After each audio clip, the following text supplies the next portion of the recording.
But ngicela ukubuza nalento le. Nanga umzalwane. Avele suke athathe isilinganiso setithe yakhe. Ahambe ayonikela mhlawumbe ake ngithi nje unikela mhlawumbe ezintandaneni kuphi azenzele lonto leyo ngokwesilinganiso setithe yakhe.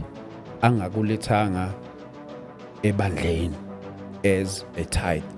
Ngabe indlela atithe ngayo wrong. Occultic altars, I don't compromise and I don't look at the amount of money ukuthi imali engakanani. That one I will deny it, as I denied 95 million.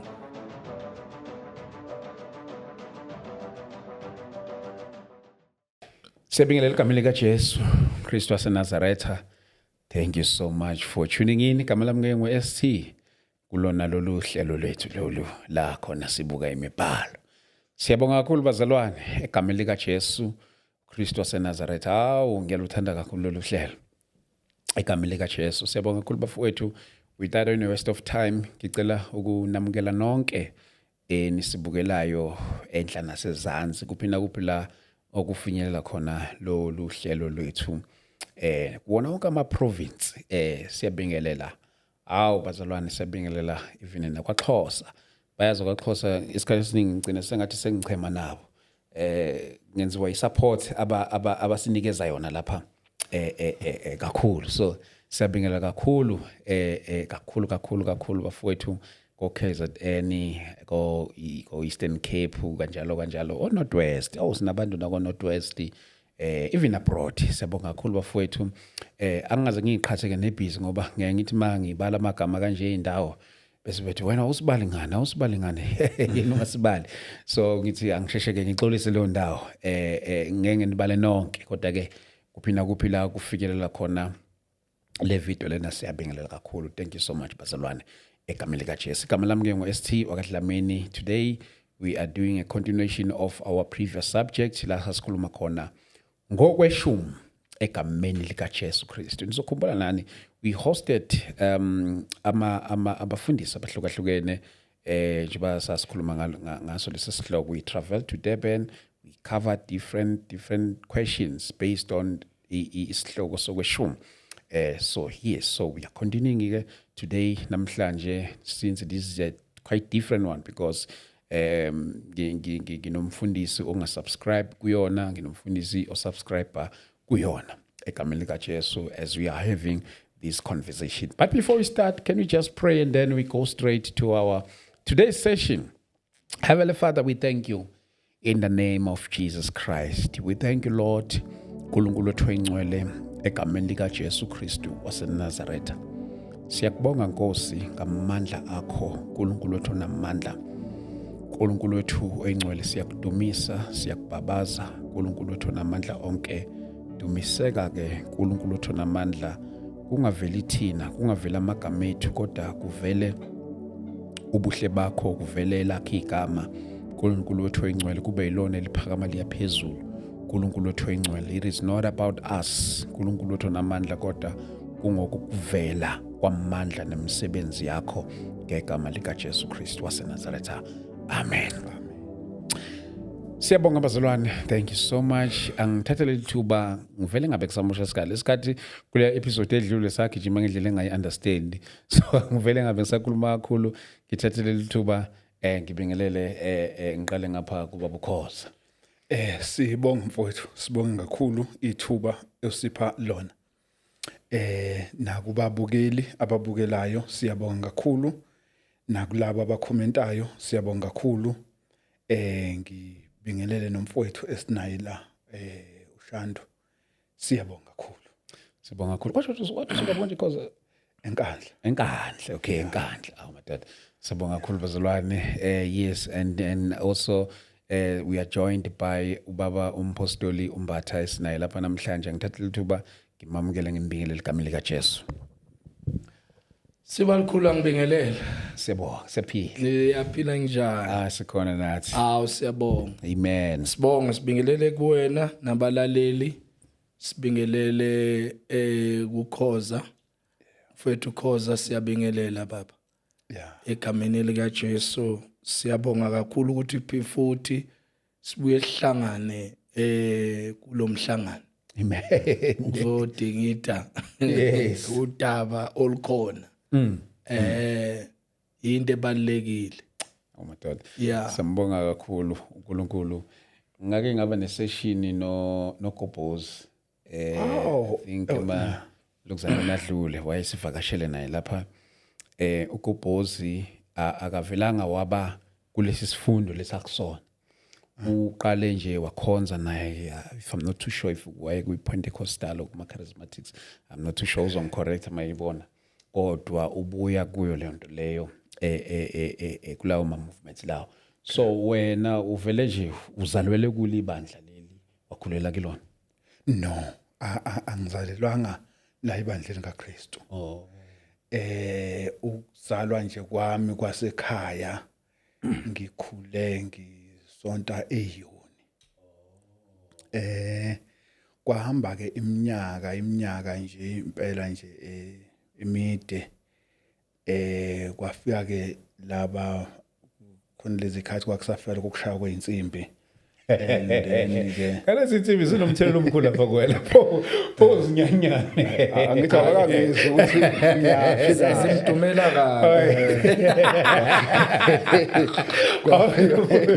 Awu, zakulanda insimbi asinde. ulando yizwe mara uyayiphikisa manje. kwafika zona ke hayi ke sasafunda izikole ngalezo sikhathi. Okay. Sinalokhu ukuthi nje vele kwakungekho into esibhizi ngayo ntambama. Makushaya insimbi nje lapha vele siyazi ukuthi masiqeda ukuvalela inkomo ukwenza konke lonto leyo sishona khona. Hayi ke kwana le nto leyo ke yokuthi maye khona uzwile akeze ngapha sezake. Hayi kwahamba nje kwaba into eziphelelayo ngoba into ngempela kwesinye isikhathi iyaqina, kwesinye isikhathi iphele. Yeah. Ngahlala futhi ngiyacala ngahlala boma 3 years 4 years sengingasasonto indawo, sengihlalele nje ekhaya. Oh yeah. Ngeza la eGoli 97. Ngahlala la eGoli kutheke ngaboma 2007 8 lapho ngase ngiqala ngibasebandleni. Ubesebandleni ngo-2007. Yeah. Usumdala kakhulu ebandleni. Ya senginesikhashanyana ngikhona. Siyabonga kakhulu.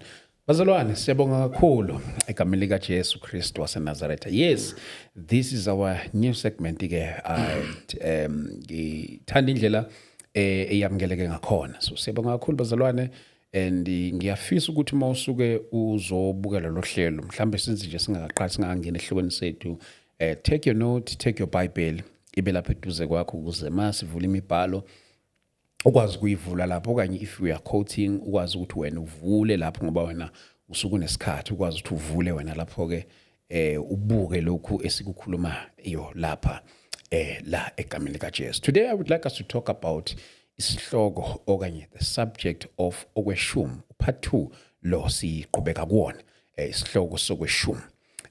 La nakhumbula ke imibuzo sibe nayo phambilini, sibe nemibuzo ukuthi mhlawumbe kuyini okweshumi. Bachaza abafundisi, sadlulela futhi sabuka ukuthi ubani osegunyeni lokwamukela okweshumi uma kuba ukuthi uyakhona ukuthi akwamukele okweshumi njalo njalo. Waphendula abafundisi ngendlela abaphendule ngayo. So namhlanje maybe now you might have your own question. If you have your own question, feel free to drop it here on comment section, and I believe ukuthi if sikhona isidingo to do the continuation of the subject sikwazi ukuthi siqhubezele egameni lika Jesu Kristu waseNazaretha. Mhlambe angivule ngoba umbatha kuyona yona le ke siqale since siqhubezela kuso lesi sihloko. Mhlambe ke ake ngivule ngombuzo othi bambatha back in the years kwaqama kakhulu into yokuthi, I don't know if namanje kusenjalo, ukuthi if you don't tithe uNkulunkulu uzozilandela yena okweshumi. Mhlawumbe ukuphendula entweni efana kanjalo, for example kuthiwa mawungatithe mhlawumbe uzoba nezinkinga ezithile kanti uNkulunkulu ukufaka esimeni sokuthi ukwazi ukuthi ubone the need of into yokukhokha okweshumi. Yeah, sibalikhulu iqiniso lisekuthenini ukuthi I think last time we mentioned ukuthi ezintweni eziningi ezenzakalayo within the body of Christ abanye abantu because of lack of studying nokufunda izwi ku results in terms of people when they are in the desperate mode and start now to bring their own thoughts and start to intimidate also people with a lot of things. I think has created a huge problem within the body of Christ. Iqiniso lisekuthenini baningi abantu abangene bengabizwanga bafike badiluta the message. Ziningi izinto except that ezingama errors ezikhulunyiwe on behalf of Christ and Christ they are not biblical. Yabona? Because iBhayibheli on its own it's very clear. Yabona? I think maybe if mabube bathathela ku Malak chapter 3 verse 9 uthi you are suffering under a curse yet the whole nation are still robbing me. Kambe bathathela lapha, I don't know their analogy when they explained those things. But iqiniso lisekuthenini when you bring knowledge to the people, you need to teach and disciple those people in terms of understanding, but not posing a threat or declaring death upon them. Akusese good news le, akusese gospel. Yabona? Sekuyinto yokulokhunja yokuphosa ideath. Yabona? And two, in terms of ezinye izinto like rebellion and everything, the Bible is very clear in terms of those things. Of which ungazikhuluma lezo zinto wona abazalwane ukuthi senzi kanje uyifaka enkingeni. Uyayibona? But now when it comes to treating indaba yokufaka kweshumi, then after that to pose your own doctrine in the scripture, bese kutholakala ukuthi abantu benza izinto ngokwesaba wena or ngokwesaba inkulumo yakho, then now it's become occultic. I want to allude to this. During the week I got a call from somebody calling me, a lady from Witbank, saying ukuthi kunesithombe somuntu oyemprofeti waseNigeria osashona. And now kuleli sonto leli Well, TB Joshua, TB Joshua, yabona? Yeah, TB Joshua. So now kuleli sonto is a son of the late TB Joshua. So now this son uthi wonke umuntu before even you go and serve niqala esithombeni. Yabona? Niqala esithombeni, maniqala lapha esithombeni kiss sithombe, khulume kuso, nicele kuso. Then ni yonke into zenu zizohamba kahle. Then now lonto leyo, it's not according to the scripture. That's when now we tell people ukuthi you are loyal and faithful endaweni wrong. That does not teach the doctrine of Jesus Christ. Because akazange asinikeze ukuthi sihambe siyonqabza ithombe or sikhonze ithombe or sicele ithombeni. Then now bathina abantu ke manje abakhoza amadlozi esibakhiphe emadlozini okanye sishaya amadlozi bekhonza amadlozi. You understand? Now ngapha nangu umunye manje senikhonza isithombe sakho mara njangapha nithi abafile abakhonzo. You understand? So izinto lezo ukuthi there is so much damage within the body of Christ. Izinto eziningi efanele iqondiswe. It does not matter how articulate or how you have charisma or how you anointed you are. But even when you are anointed, but you are neglecting the scripture, you oppose your own doctrine to the scripture. That's a heresy. Yeah, ne? That's awesome. That's awesome. It's a very sugar ukuzwe impendulweni yakho le lama analogy lawa engisho bengisho ukuthi ayeshiwo kudala kahle kahle shuthi nje ama analogy ukuthi mhlambe ama main made lawo. Yeah. Okay. You check also who is saying those things. Okay. And you trace them. Okay. You trace I upbringing yabo ukusindiswa kwabo ukuthi basindiswe kanjani. Who are those people? Uyabona? Okay. Yeah. So it's very very important. Is like say for example ngibeka isi example kunamadoda amadala. Uyabona? Obaba uChiliza, obaba uDuma, obaba uBhengu, obaba uNgidi. When you trace and check kulowo madoda lawo angeke uzibone lezi zinto lezi bezikhulunywa ngaleyo ndlela lezo. That is why I'm saying ukuthi into ebalekile ukuthi you check ukuthi obani laba bebekhuluma lezi zinto lezi, and vele into enokuthusa phakathi ya spreader more than into eyiqiniso. Okay.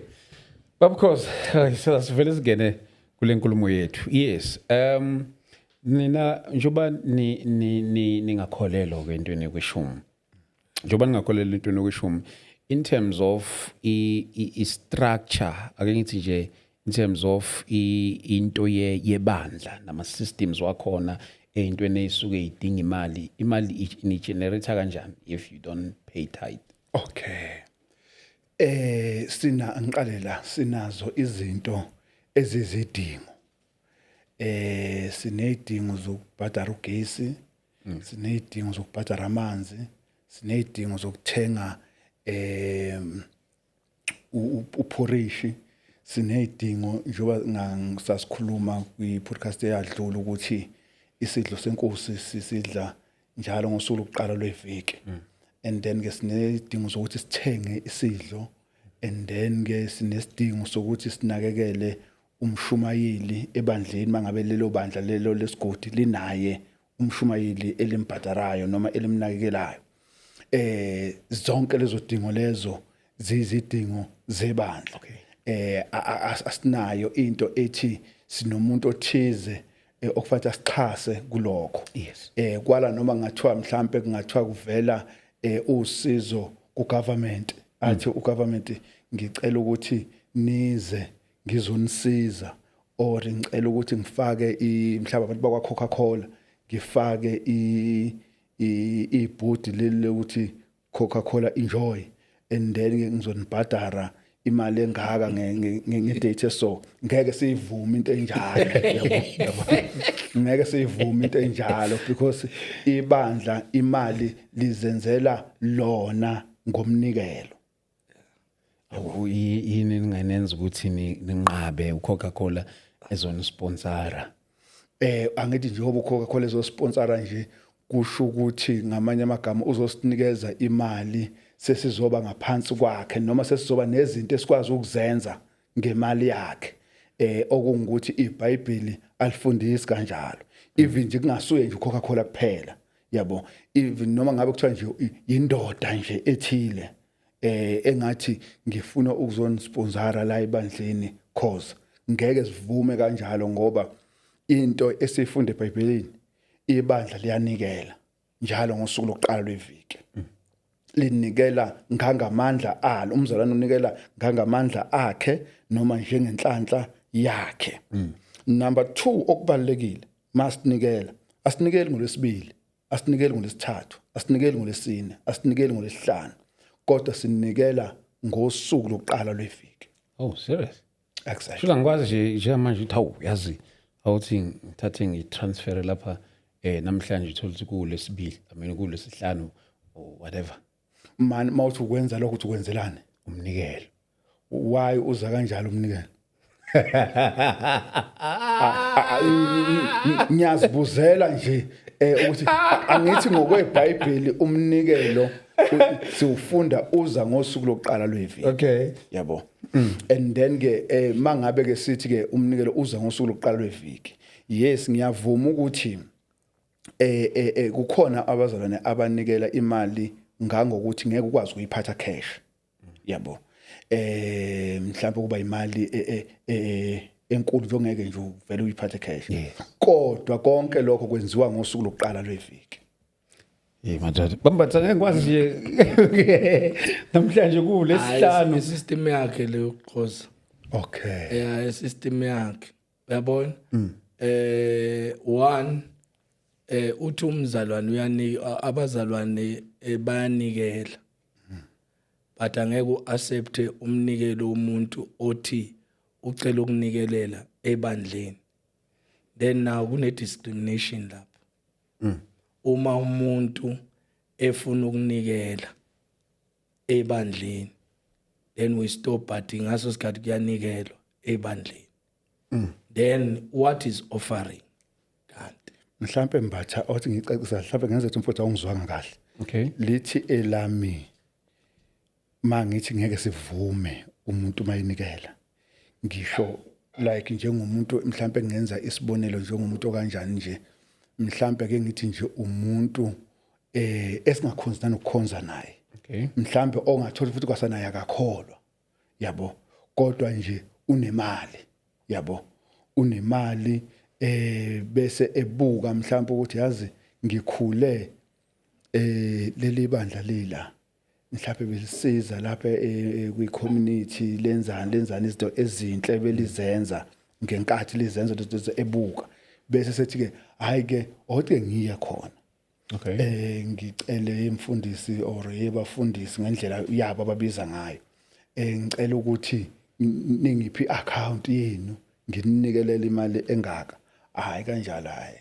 Oh, ayisicacisi. Yeah. Nothi ukuthi ngisho ukuthi ma umzalwane mhlawumbe othize umuntu othize sisuke sinayo la ebandleni mayinikela sithi hayi unganikeli. Kodwa sikhuluma ngokuthi umnikelo njengoba incwadi ka1 Korinte ibonisa ukuthi umnikelo uqoqwa abangcwele futhi uqoqelwa abangcwele. Uhluke ngani lo walona nenza ukuthi nize nonqabe.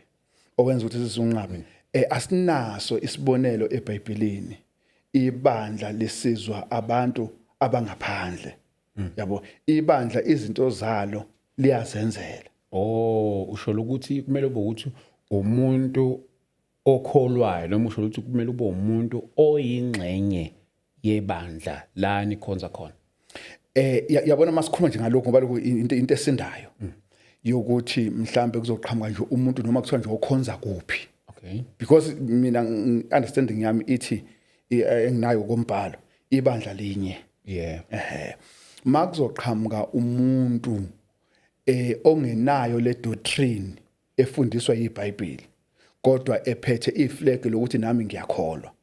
Kodwa mawungathi uyamvivinya njengoba incwadi ka1 John chapter 4 verse number 1 ithi hlolani omoya. Mawungathi uyamhlola uthola ukuthi out esifundisweni sika Kristu esivela ngokombhalo. And then ke bese sethi lo muntu ona ngoba unemali ilunda. Bese esethi ke ngoba mina ngililunda kunemali ningabhiki ukuthi ngisifundise esinjani or ngikholelwa kuphi nansi imali ngizonakhela isakhiwo nginimplastelele sona nginenzele yonke into leyo nto enjalo asivumelani nayo. Hayi sengizwile. Yeah. Yes. Mabanje mhlawumbe kulento ayishoyo mhlawumbe nangu umuntu naye webandleni uyafika naye uzowenza umnikelo kanje. Shuthi ngeke. One of the most important thing, you check the source. If you remember, the last time there's a guy that who's a satanist, a grandmaster satanist came to me and offered 95 million to the church. I refused.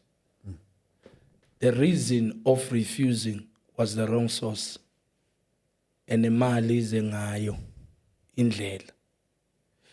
You see, we wouldn't deprive a person willingly giving with a generous heart to the church if it's correct. But let's say, for example, kusuka it is onikelela mina, I will deny that offering or to the church. Mhlawumbe njengo Coca-Cola sonje ubenza isibonelo nje naye ukhoza la. Yeah, Coca-Cola per se, it depends on their assignment and the agreement. Coca-Cola is people who are sponsoring everyone. Kusebenza abazalwane lapho futhi abanye abaningi ngibazi.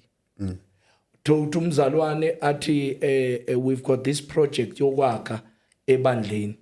You understand?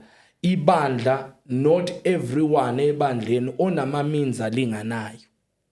To be quite honest, building, it demands more than anything. Makwakha ibandla, building nje structure. Asilingani. And namandla obuba ebandleni awafani.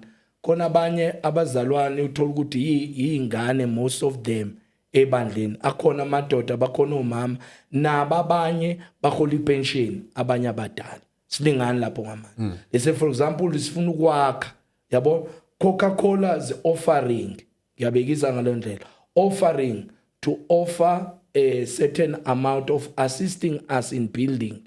We'll take that money because we know it's for the project of building. Yabo? That one, it's an offering. It's a free will offering from Coca-Cola. So when you do free will offering from Coca-Cola, kumbula Coca-Cola agafani ukuthi leyo mali iphuma kwamanye ama altars are wrong. Yabo? But iphuma ku Coca-Cola willingly and generously enikela ebandleni to say nami ngifaka lengxene le as Coca-Cola build none. Then we do that. Let's say for example, we've got a project ebandleni. Let's say we identify ama homes because izinto lezi bandle fanele lizikhuthalele, community project as well. We identify homes.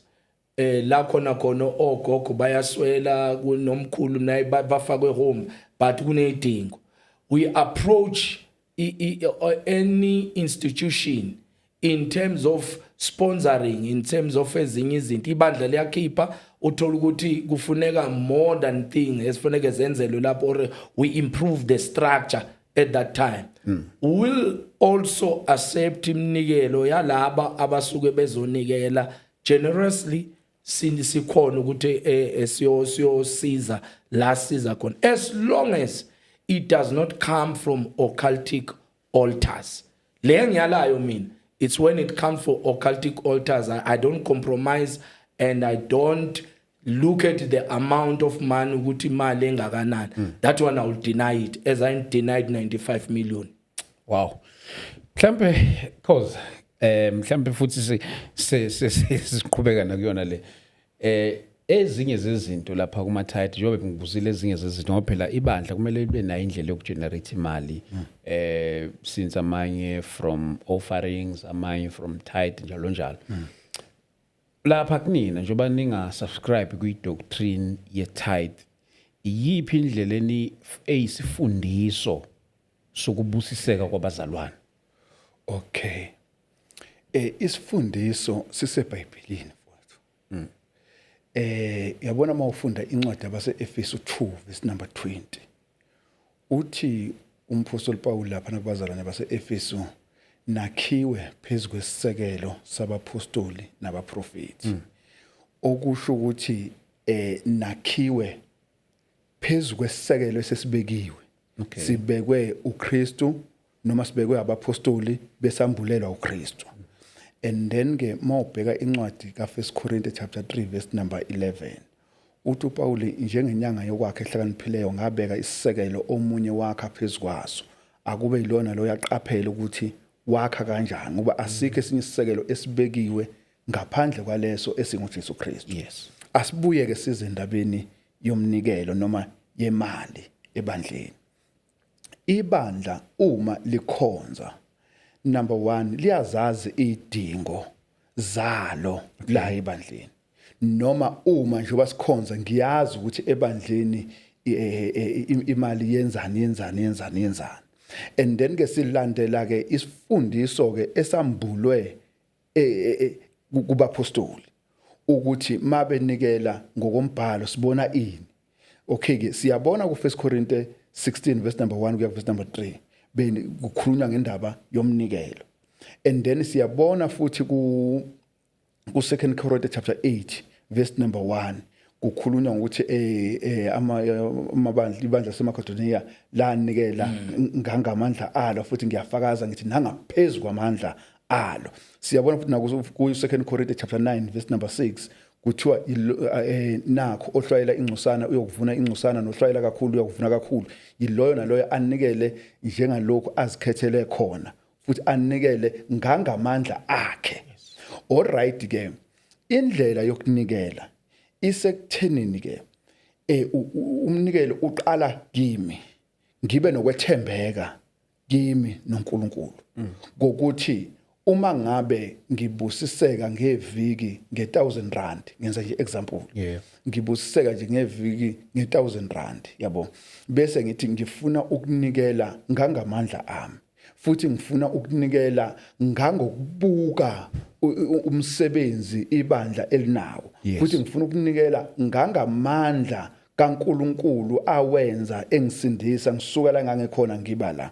And then ke kusho ngamanye amagama kumele ngenzeni, ngibe nokuthembeka kimi nakuNkulunkulu ngale mali le engibusiseke ngayo. Ngizokhipha ke lokho engizokukhipha okuzoba ngangamandla ami, angizukukhipha ngangamandla omunye umzalwane. Even noma ngabe kuthiwa mhlambe khona umzalwane ngathi sihola 1000 sorry sihola 1000 sobabili, and then ke kodwa yena mhlawumbe anikele kulo 1500 yabo, asale no 500, ngeke mina nginikele ngangamandla akhe yabo, ngoba kungenzeka ukuthi yena amandla akhe amvumela ukuthi anikele kangako. Mina ngizonikela ngangamandla ami. Wow. Baba ngicela ukubuza nalento le. Nanga umzalwane avele suke athathe isilinganiso setithe yakhe ahambe ayonikela, mhlawumbe ake ngithi nje ayonikela mhlawumbe ezintandaneni kuphi azenzele lonto leyo ngokwesilinganiso setithe yakhe, angakulethanga ebandleni as a tithe. Ngabe indlela atithe ngayo i-wrong? One, you need to understand the tithe kanti iza from the previous lokunje. The tithe is endlini kaNkulunkulu, because a free will offering and tithe is totally different things. Yabo? So that is a free will, that's not a tithe. Yabo? Ule uhambise umnikelo wesihle elokunjeni eintandaneni. Uyabona? So because tithe it goes to the house of the Lord. But umnikelo wesihle ungawunikela noma ubani, noma nawe mhlambe, let's say for example uthi ndaba ezithi la ngixakekile la, obese ngithi mina hayi no angikuboleki nginikela ngesihle. Uyabona? Kuleyo nto leyo umnikelo wesihle loyo awuhambise lapha, but not tithe. Mhlambe nento ukuthi angithi vele ibandla lomnikelo nalo liyawuthatha nalo liyonikela nalo ezintandaneni, so mina ngenza lokho okuzokwenziwa ibandla. But ke unikela ibandla decide on the church affairs. Yabona? But wena mama wena, that's why I'm saying ukuthi umnikelo wesihle lo wena usuku uhambisa lapha yana, because la angithi kunelokhunja kunabantu who are handling finances, and they will also check ukuthi ke idingo zikuphi. Uyabona? Nakwabanye tadele kama leli lithi kunabantu when they are working in the house of the Lord also they get something from the house of the Lord because they are working. Yabona? Lento le khulunywa Paul in the book of 1 Corinthians chapter 9. I think the whole chapter Paul ukhuluma nangama rights angazanga yena our exercise. Yabona? As umuntu. Yabona? Ati in terms of preaching the gospel as well. Besa quota there's something yeka quota ukoza in terms of Moses ukuthi and Ogdon Maxils, the ox. Yabon. So all leyo nto leyo, yonke leyo nto leyo, when you give to other people, for example, mina mangithatha umnikelo ngiyonikelela abanye abantu personally, it does not something ephuma ebandleni, it's something that I've earned for myself and give it to the church. I-generosity ubona isidingo okanye mhlambe ukuswela kwabanye abantu. Yabona, for example siyahamba siyokhuleka emzini yabantu, mase ngifika lapha ngibone isidingo ukuthi la kunesidingo, labantu laba 1 bengizokhuleka, 2 kunesidingo balambile labantu laba. It is my duty generosity as a man, if I've got a heart nobuntu, ala lapho nje nginobuntu, to give to this family. Bangibone tomorrow sengiletha ilokhunja izinto kubona. We discussed last time ukuthi there are people makubhasta amathayiram Wilfontein. I went to Mkukwini. I was helped by guys who just appeared and said, "Hey, siyalungisa amatayera elokhunjeni eThembisa." But mangifika lapha yana ngabona isidingo. Akunagesi. 2 bayawuthanda umsebenzi wabo labafethu lapha. Though it was something that is risky to hamba nabantu ongabazi. Unkosikazi esemontweni shiya imoto ngoba beshaya 2 yamatayera, baste 2 yamatayera. But mase ngifika lapha yana angeke ngithi I was tithing lapha yana. I have to give, noma ngibanikezile imali yokubhadala lelo tayera abangilungisele wona. But now kwafika ke ngase ngithi nkosikazi, yazi lama detail and abuya nami azongishiya khona la. Ngithi nkosikazi yazi labafethu laba the way bengiphathe ngakhona abakholwa bona, but the ndlela abangiphathe ngayo, I need to go back and ngiyobathengela ama tools ngiyowashiya lapha as offering to them, but not tithing to them. Wow, because indlela yakho yoku understand indlela yencebo ungayichaza kanjani? Ukuthi indlu yencebo like njengalapha kuMalaki 3. Yes. Okay. uMalaki lapha wayekhuluma ngendaba yaseThempelini ukuthi ngenisani okweshumi khona, ngoba vele indlela ye10% yayithi iyakhona, njengoba umfowethu kade esho ethi awukwazi ukuthi ungakhipha i10% ngikhonza eFosloras bese ngithi ngiyokhipha i10% eDebton noma ngiyokhipha i10% eThembisa. ngokweBhayibheli yayibheka endaweni eyodwa. Right ke kanjalo ke masikhuluma ke ngethempeli namhlanje, yabo. Masikhuluma ngethempeli namhlanje iBhayibheli liveza ngokwendlela ezithi azibe kabili kanti indlela eyodwa, yabo. Number 1 mawubheka incwadi ka1 Corinthians chapter 3 verse number 16 ithi anazi yini ukuthi imizimba yenu iyithempeli kaNkuluNkulu nokuthi umoya kaNkuluNkulu uhlala kinina. And then ke kusho ukuthi umzimba wethu noma umzimba wami uyithempeli kaNkuluNkulu. And then ke ithempeli ke kaNkuluNkulu ke imizimba yethu. And then masikhuluma ngebandla asikhulumi ngendlu esiyakhile. Yes, indlu inhle ibalekile kufanele sibe nayo for ukugcina izinto ezithize sizisebenzayo. Kodwa ibandla kusiyona leyo ndlu leyo.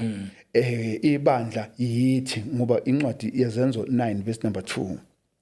uSawuli mayezingela ibandla lithi iBhayibheli wafuna incwadi zokuya eDamaseko kuze ukuthi uma efumana abantu baleyo ndlela abesilisa nabesifazane abuye nabo beboshiwe ukuthi ibandla wobani abantu besilisa nabantu besifazane. And then lawo behlangene bakhipha ibandla. Kusho ukuthi ke mawukhipha umnikelo ukhipha umnikelo uya ebandleni. Sekungaba ukuthi ke ibandla ngokuthi linenhlelo linendlela ehlele ngayo line account yalo. Kungaba ukuthi okay njengoba ngade ngisho lasekuqaleni ukuthi kuyenza ukuthi umuntu imali anikela ngayo imali enkulu okungelula ukuthi angayiphatha ngesandla. Kodwa uyayazi account yebandla. And then ke masinikela ke sinikela kanjalo. Okay, no. Kona ufuna ukuphawula pastor kulo Yeah, kusho. I think one thing that is very important, ukuthi 10% goes to the house of the Lord, as the Bible is clear in terms of that. Yabon? Even in the book of Naomi chapter 10, it says, I found last time verse 38. Yabon? It goes to the house of the Lord, distributed accordingly to the Levites. Yabon? So, Bodaba keep a 10th of the 10th. Yabo? So even in Malak, same thing. It goes to the house of the Lord. Because one of ezinye izinto surely kuleya question leya noyibuza uthi indlu yenxebo. Yabona? Surely it was at that time because people were investing more in the church more than outside. Yabona? Khumbula ukuthi iBhayibheli likhuluma ukuthi khona ibande ngesikhathi sikaMose banikela abantu kwaze kwaba more in the house of the Lord. Yabona? But now into ebalekile ukuthi ke le ibandla lamanje nelaseqaleni ibandla lalinga outsource ukuyocela ngaphandle. Iyenye into leyo engathi siyibandla kwangathi uNkulunkulu angasiza sonke sifinyelele la understanding ukubaleka kokunikela ebandleni nokubaleka kokuba accountable ebandleni. Yabo, so that even when we want to do izinto asiceli kwabanye abantu kodwa ibandla by the understanding yabazalwane they are able ukuthi umsebenzi kaNkulunkulu bawazi ukuthi ube advanced because of the means that they are giving to the house of the Lord. Senzele ukuthi singaceli kwabangakholwa kusasa babuye la bazothi le bandla liyahlupheka licela kithi futhi. Mhlambe ngavuma lapho kukhoza ukuthi iqiniso ukuthi nginayo leyo nto le analogy ukuthi ibandla once ibandla lafundiseka kahle ibandla liyakhona lilodwa ukwenza idingo. Yabona? Uma bazalwane befundisekile, because we've got stingy people in the church but they want also to receive certain things makuza ngakubo but they cannot participate in anything yasendlini kaNkulunkulu. That showed ukuthi they also ignore blindly scriptures that are even there for giving. Yabona? So yiyo lento le ukuthi kwangathi sonke emabandleni kungabi nemanipulation nokuthuswa. Yabona? Mhlawumbe omunye umuntu masithi mhlawumbe sibe ngaloo ndlela nje mpostoli nangu omunye umuntu la eSouth Africa ubona ibandla liyakhonza lilephesheya ebese ibandla ngenxa ukuthi liyaveza ama details wawo for offerings njalo and tithe ebese ethi ay okungcono angitithe kulela bandla lilephesheya yena ula ngoba vele une mindset ukuthi vele isendlini yencebo njengoba kukhona noma belapha phesheya kodwa yena ula futhi ukhonza nami mhlawumbe ake ngenze isibonelo ngami mhlawumbe ukhonza nami ebandleni uNkulunkulu angi thembe ngalo ukuthi ngililusi mhlawumbe kulowo muntu loyo ngabe wrong naye ngoba phela angithi indlu yencebo nayo but ke okay, let's for example now asibeke ukuthi la ibandla leli ukhonza la thandele igama lelo ukuthi angeke ngisuke ngiyonikela kwenye indawo ngikhonze Davidton uyabona ekhulunywa ukhoza. So what is very I fully concur with him ukhonza nathi la uyabona zonke into kufana nokuthi one abazalwane uma ushonelwa bazokunikelela yibo lapha la dithe sofune ukuthi sithi masizobona kini sikhiphe something ukuthi ndene siyakhala nakho esikhala ngakho njengebandla generously yabo ukuthi nakho esikunikelayo njengebandla umzalwane wethu ushonelwe kanje na kanje uyabona sinikele lokho yabo okusho khona ukuthi lokho yinhlelo ezenzeka kuphi ebubandleni kodwa wena mawungathatha lo mali uthi ngiyisa phesheya ubani ofuneka kunikelelele la endlini la yabo ngoba sisonke phela la yabo. It's very, very important to understand the importance in the local church and the power of giving in the local church.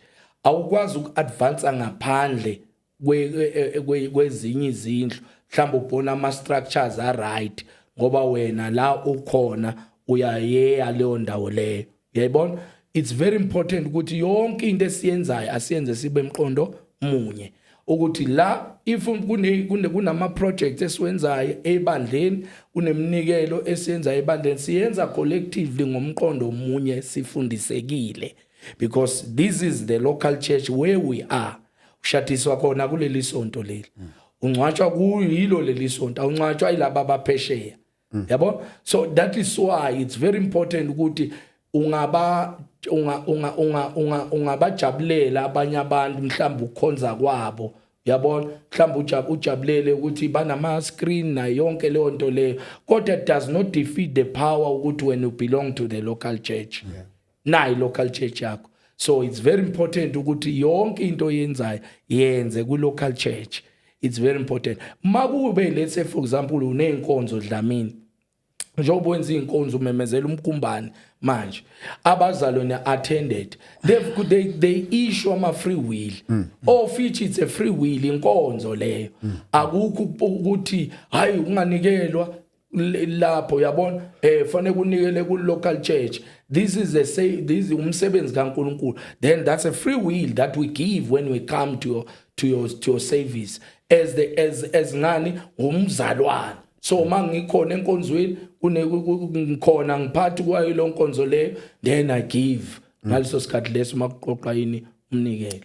Yeah. Yes cause ubaba uMbatha ubeka ama point nami engingasho ukuthi ngiyavumelana nawe. Yeah ngoba ngiyacabanga kusiso sonke isikhathi singavumelana. Njalo. Yabona kakhulukazi kuleli point obukade ulibeka lokuthi umzalwane abone i-account mhlambe ihamba lapha ku screen ku TV or ku YouTube kanjalo afaka imali lapho. Yes imali eyakhe umuntu ngemali yakhe wenza into ayithandayo yabo. Kodwa masibuya ngokukaNkulunkulu ubonisa ukuthi akakhulile akekho machote endabeni kaNkulunkulu because yena ula ebandleni yabo. Ngangokuthi yabona njengathi thina eFosloras uma ingahle umzalwane othize ukuthi ngeke sikwenze asikwenzike nanokuthi ngeke sikwenza asikwenzi lokho ukuthi singahambisa i-account asikwenzi lokho. I-account yaziwa abantu be-local church. Yes. Yaziwa abantu abazalwane be-local church. Asihambe sibukisa ngayo ukuthi ofuna ukufaka imali nansi account asiyenzi lonto leyo. Ngasayenzi ke Dlamini. Cha ungithethelele futhi makuthi.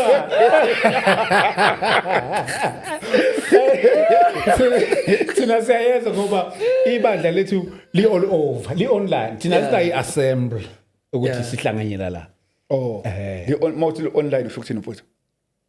Ngisho ukuthi libukwa ku TV. Ku TV. Alikho ukuthi no ngikhulumela estimate. Le estimate. Estimate. Leli nje sikusho no ngikhulumela nenkonza kulona ngikhulumela kuloko njengoba sibingelela lapha ngikhulumela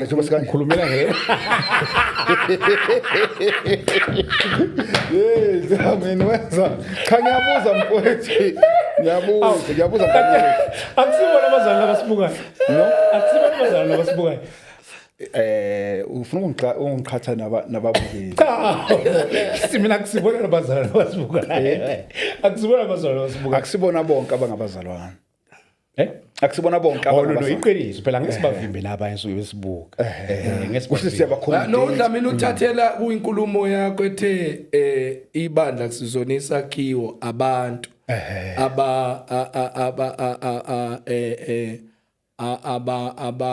abayibandla. Exactly. So now ukhulumela ukuthi kule lokhunjalele movement le I podcast most of people who are giving we podcast abazalwane abafoma as a structure of ibandla. Of ibandla. Yabona. No, yazi- Ubekenza ngalo ndlela le. No, Manje no, Dlamini ake ngikubeke kanje. Akukubi lokho. Ngoba nami njengoba wenza lo msebenzi lo njengoba umfowethu umbatha kadeshe ethi kukhona ukwenza umnikelo omuhle nje kumuntu nje ombona noma ngabe ubani yabo ngabe umuntu uhlangana naye indleleni akana imali yokugibela umuphi imali yokugibela and then mhlawumbe uhlala naye lokushini umuphi imali yokugibela ungabhekile ukuthi uzoyibuyisa kodwa nje umupha yabo nami ngingakwenza lokho ukuthi hey le ndoda lena ngiyawazi umsebenzi wayo ukuthi unjani yabo bese ngikwenza lokho ukuthi okay ngitransfer lo mali ukuthi hamba lelo vangeli why deny manje ukuthi manje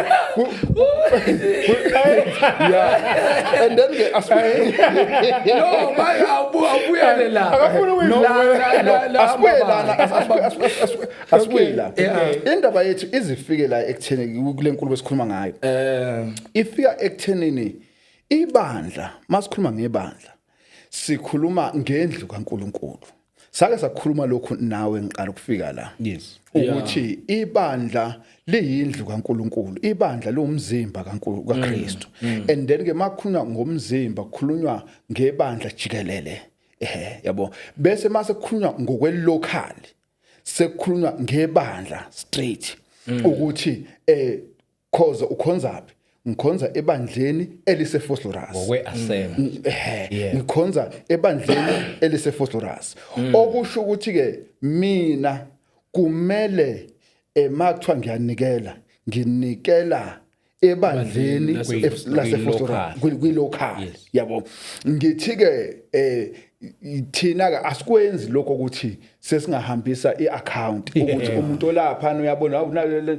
na iaccount yaseFosloras othi ngifake mhlambe makungenzeka mhlambe ngenze example ngithi nanga umzalwane uvakashile yabo uvakashile umzalwane wafika nje mayibuka lapha na kwi-screen wabona iaccount yebandla kahle ivezelwa bani abazalwane abala kwilocal ukuthi ofuna account nansi bese yayithatha mhlambe lo mzalwane ose-Cape Town ngenze example bese yayithatha le account mayifika eCape Town bese mhlawumbe kuvele izotswanyana ezimbili ezintathu usefaka mhlawumbe isamba semali engaka yabo abazalwane eFosloras bafanele ukuthi laba bakwi finance bamfonele lo mzalwane lo bambuze ngale mali ayifakayo la ukuthi eyani le mali ayifaka la because akakhonzi la eFosloras le mali lena nala akhonza khona bayayidinga le mali isiphi isizathu esimenza ukuthi ibandla akulo leli local ayonikelela iFosloras angiphathi mawuzothola mhlawumbe ngenze example angisho ukuthi labazalwane mhlawumbe ngibabukela phansi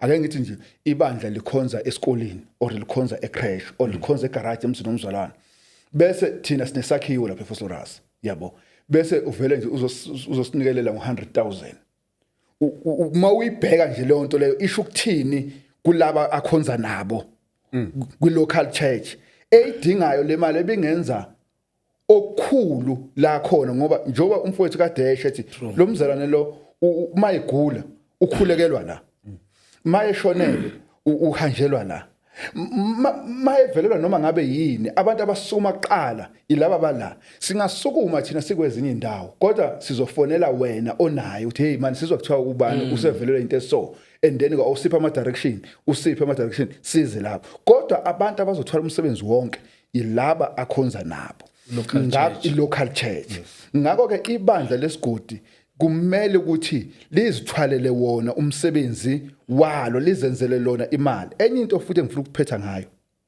yabona lento ukuthi emabandleni ngifuna ukuyisho ke le number Dlamini ungangizwa kahle okay yabona le ukuthi emabandleni kube neaccount yebandla kube neaccount yomama kube neaccount yobaba kube neaccount okuthiwa ka Sunday school noma youth leyo nto leyo nje into out ngombhalo lento leyo yabo iaccount ebandleni iba yi1 kube iaccount yebandla lonke because ibandla ngokombhalo liwumbuso kaNkuluNkulu yabo ilona nje umfowethu kadeshe ibandla bekumele ukuthi lizenzele lona imali likwazi yabona nje basisembusweni asikwazi ukuthi sembusweni weqembu leliphethe asikwazi ukuthi thina sihambe siyopha umongameli imali uyena okufanele ephe abantu noma uyena okufanele enzele abantu masikhuluma ngebandla ilona kumele lisize hayi ukuthi kusuka abantu le bezosiza ibandla because kusasa bazolethuka ngalezi zinto lezi abalukhuza ngayo yeah ne that's very deep siyafunda la ngempela siyafunda siyafunda ngiyajabula mina ngibonile nomfowethu lapha no sibalukhulu I think we share the same sentiment because into eyodwa we've got this mentality ukuthi ibandla must be able ukuthi likwazi ukuyimela ibandla despite nje abantu abashaya iminikelo nayo abantu abangafundisekanga yeah abantu abashaya ukuthi hayi amabandla and everything umuntu ongakhuli in terms of offering nokubona idingo yabona most of people who are trying mina that I know okanye my observation abantu abahlali becomplainele ebandleni indaba eminikelo ilabo abanikela imali asisho ukuthi akusiyona imali o 10 rand labo bantu labo bayinkinga because they don't grow yabona even if they get more one of the most important thing ukuthi uma was the importance of the local church and where we are going thanda lele gama lishilo ukhoza awukwazi ukuthi abantu besesikolweni yabona wena uthatha imali kuyenzeka mina le nto leyo ebandleni we pray nomzalwane umzalwane uNkulunkulu waqaqa imali wathola ama millions owathatha wasakulesigebengu uBushiri yabo so no ngikhuluma iqiniso ngikhuluma iqiniso lo wesifazane yabo wahamba wayale go 1-on-1 yabona wahamba wayohlala ematafuleni ikhipha imali lokho ekhipha imali engalokho embona nalomprofeti ukuthi ukhiphela imali yena yabona kodwa imali lokho yaphuma epledge imali eningi unishiye ibandla lilikuphi lisesetendeni we understand kodwa uNkulunkulu umbusise kuphi ngokumkhululela imali ekhulekelwa ulocal church kodwa manje useyaphuma ningi yabo useyaphuma ku local church useya kwenye indawo ngenxa yokugijimela iprofeto uyabo ngoba siphila nabazalwane who are desperate for prophecy more than izwi likaNkulunkulu ukuthi lithini so now after maseke shayekile lapha loyana hambile imali ile malawo manje imali waqala wayocomplain manje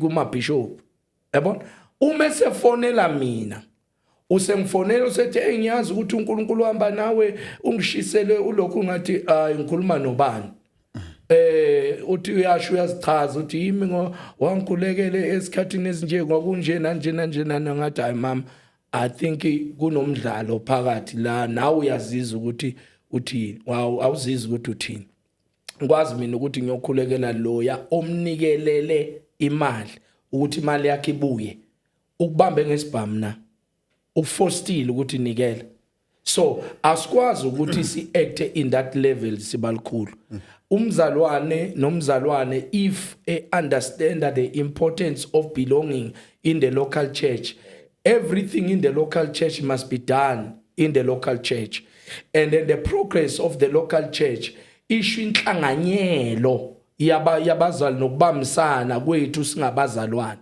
yabona yonke ke sizosobona ukuthi ke obani abantu ekufanele sibalekelele even in the local church in terms of equipping them ngoba nayo enye into ebalekile in the local church we need to equip abazalwane in terms of developing them ukuthi bakwazi kuba nama skills wenzela ukuthini bangadependi emnikelweni njalo kodwa babe bekhona ukuzenzela izinto yabona equipped abazalwane in terms of media as we are doing right now in terms of media so that bezokwazi ukuthi advance benze imedia and they will get ama project la khona azokhona ukuthi abakhokhela imshadi khona na izinto into where they need to be equipped also in the local church. A local church is very important. It gives also skills to the people. Yabona njengoba kushuthwe emabandleni uyashuta, we give skill to these skills.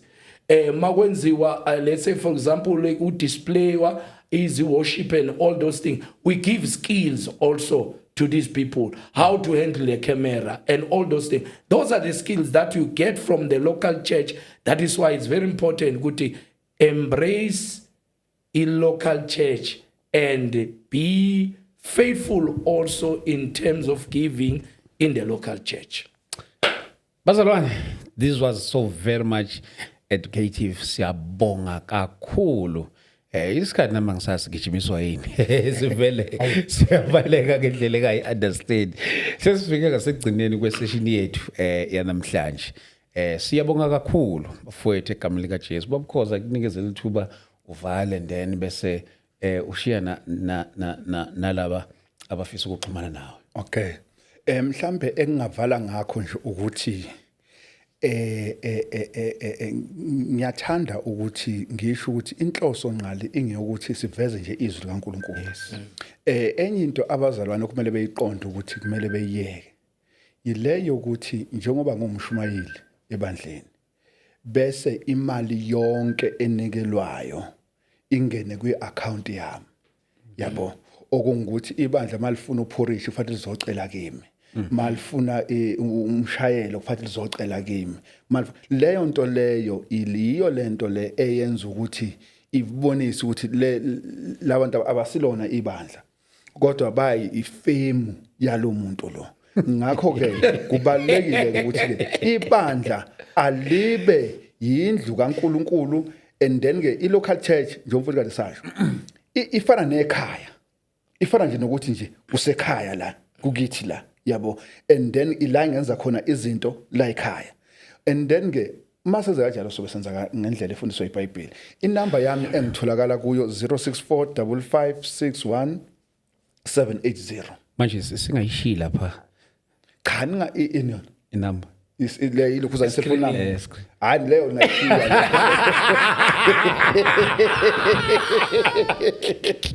Bambatha Leyo nayishiya abakhiphi imali leyo. Into eselwa nayo nje ukukhuthuza. No, our contact is 083 773 8544. Sigcina ngakho ukuthi abazalwane, they must embrace a local church. They must respect also the service of the local church, because you grow in the local church. Akekho umuntu okhulela esigangeni athi uyakhula. You grow within the local church. That's when uthola ifundiso in the local church. That's when uqeqesheka in the local church. Sinenkinga namhlanje abazalwana abangalawuleki, abazalwana abawuvanzi, abazalwana abangakhuzeki, abazalwana abangaboniseki, because they've undermined the local church. Ufunda nje komzalwane kuthiwa ukhoza namhlanje kanje is because waqeqesheka in the local church.